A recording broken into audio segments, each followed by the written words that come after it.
Bona nit, president. Bona nit. En el seu llibre Descobrint Montilla, en el llibre que explica una mica la seva vida, vostè mostra preocupació perquè diu que els programes d'humor sobre política tenen més crèdit i més audiència que les entrevistes polítiques. Anem a veure si posem remei. Jo li faig les preguntes que toca, vostè les contesta directament. Molt bé, perfecte.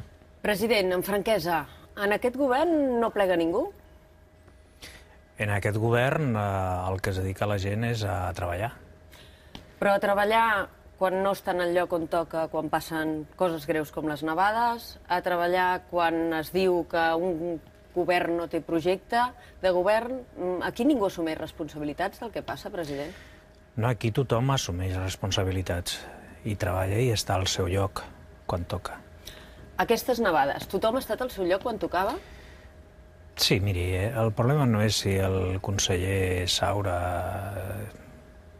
el dilluns al matí era a Palma. Quan va començar a nevar a Barcelona era al despatx i en qualsevol cas estava seguint, evidentment, les incidències. Com vostè sap, ja el dia abans s'havia alertat, diguem, i el dilluns al matí es va posar també la fase en aquest cas d'emergència per part dels responsables del departament.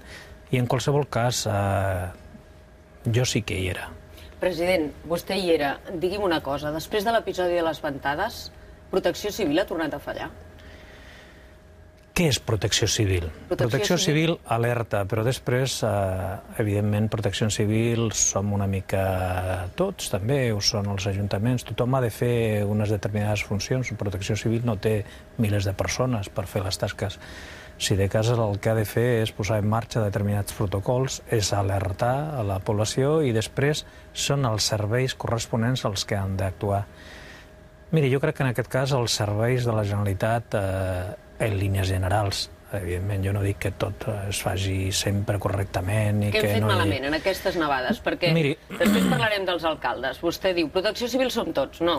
Protecció Civil depèn de la Generalitat. Què hem fet malament? Sí, però Protecció Civil el que ha de fer és donar la informació de què es disposa i posar en marxa determinats protocols. I després intervenen altres serveis de la Generalitat.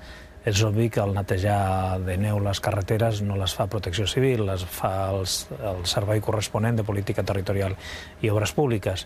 És obvi que també aquella nit qui va recórrer les carreteres per rescatar més de 1.300 persones que havien quedat atrapats en els seus vehicles van ser bàsicament els Mossos d'Esquadra i els bombers.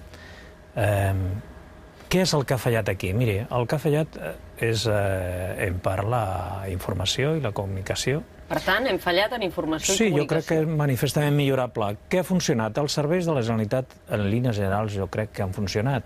Ja dic que amb alguns problemes de comunicació, amb alguns errors en el tema dels ferrocarrils, però en general, abans de 24 hores, en 24 hores les carreteres principals estaven netes, es podia circular, el transport públic, excepte un tren, que en aquest cas no era tampoc de la Generalitat, el Massanet de la Frontera funcionaven de manera correcta, sense incidències.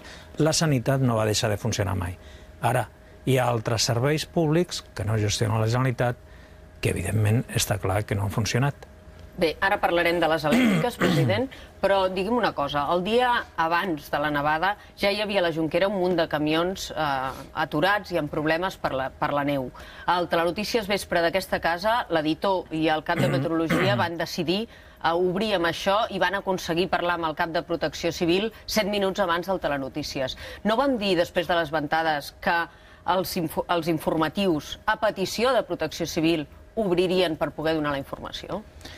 Bé, i es va obrir donant aquesta informació i els camions que hi havia a la frontera i en altres àrees del Vallès i fins i tot a la zona de Tarragona se'ls estava retenint precisament, no era voluntat o una decisió d'ells, sinó precisament dels serveis corresponents de la Generalitat en previsió, entre altres coses, de la nevada que era previsible que caigués i dels problemes que això podia comportar per al trànsit.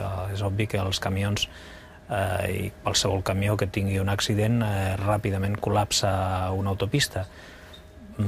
I per això es va fer, i per això 24 hores després estaven obertes les grans vies de comunicació amb algun problema puntual amb els veïns francesos, certament, però el que fa referència a les vies catalanes, tant les de l'Estat com les que gestiona la Generalitat de Catalunya, es podia transitar a totes les vies, pràcticament a totes les vies de gran capacitat, excepte algunes carreteres secundàries. Que encara estaven embotellats a la nit del dilluns. La nit del dilluns, jo francament sí que estava molt preocupat. Em vaig desplaçar a la Conselleria d'Interior, a última hora de la tarda, primera de la nit, vaig assistir a una reunió al centre d'emergències, vaig calibrar realment els problemes que tindrien de subministrament elèctric, però, president, ja es veia, i especialment el que em preocupava és que aquella nit no tinguessin desgràcies humanes, perquè hi havia molts milers de ciutadans que havien sortit amb els cotxes sense cadenes i que estaven atrapats a les carreteres. I per això es van mobilitzar més de 7.000 Mossos d'Esquadra i 1.000 bombers, entre altres coses per rescatar, com es va rescatar, a més de 1.300 persones que estaven als seus cotxes en diferents carreteres. Digui'm una cosa, per què aquest comitè de crisi, que es reuneix al vespre del dilluns, no es reuneix diumenge? S'havia reunit... Diumenge? No, s'havia reunit al matí, el propi dilluns, el mateix dilluns. De fet, si no m'equivoco, es van produir 3 o 4 reunions en el mateix dilluns, al matí, al migdia i a la tarda i a la nit. Però sabent que diumenge, que tindríem un fort temporal, no s'havia de donar instruccions a la gent que no sortissin amb els cotxes si no era imprescindible, que s'aturés l'activitat, etc. Això, que no sortissin si no era imprescindible, és una indicació que es va fer, per cert, criticada per alguns, el dilluns al matí, perquè segurament hi ha gent que pensava que aquesta nevada no tindria la dimensió que va tenir. No passa sovint, ha estat excepcional i bé, hi havia una certa desconfiança i per això segurament aquestes indicacions no van ser molt seguides. President, és de rebut que el president de la Generalitat li digui al ciutadà que paga els seus impostos al govern perquè vetlli pel seu servei públic, vostè a qui li paga el rebut de l'electricitat? No és responsabilitat seva que els ciutadans tinguin l'electricitat quan toca? La doni qui la doni, una empresa privada o una empresa pública? La meva responsabilitat és que les empreses que gestionen un servei públic estiguen a l'alçada de les circumstàncies i presten un servei i si no indemnitzin al ciutadà. Però nosaltres no gestionem Endesa. Endesa té uns propietaris que no és el govern. Una part italians, per cert. Italians i altres en borsa, diguem. Però, miri, no... Endesa és una empresa privada que gestiona un servei públic, però és una empresa privada, com la telefonia és també una empresa privada. Nosaltres podem ser responsables directes dels serveis que gestionem directament.